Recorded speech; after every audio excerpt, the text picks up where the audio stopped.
For the first 34 years of my life as a Christian, I lived in a state of almost continual anxiety and frustration. For the first 20 years of my marriage, my husband didn't know what to expect when he walked in the door from work each evening. And for the first 9 years of my twin girls' lives, far too often I left them feeling like they could never quite measure up. What was at the root of my fearful reactions to life?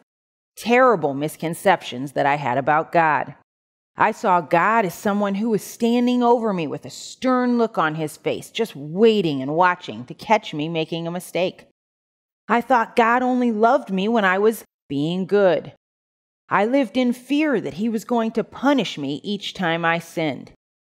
Living with these misconceptions about God translated into me living this same way with others. Always fearful, always second-guessing myself, always mad at myself for not being able to measure up.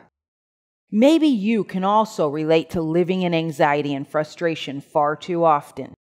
In my book, I Tried Until I Almost Died, I share my personal story of how, although it appeared on the outside like I was holding it all together, on the inside I was actually falling apart from stress.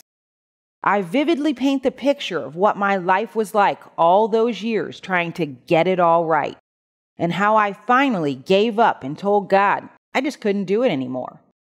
1 week later, something miraculous happened during my morning devotional time. From that day on, I began to experience a peace like nothing I had ever known before. In my book, I share with you how God's amazing grace revolutionized my life, and I show you how it can also revolutionize yours. I'm 100% convinced that, like me, you can also trade your anxiety and frustration for rest and relaxation.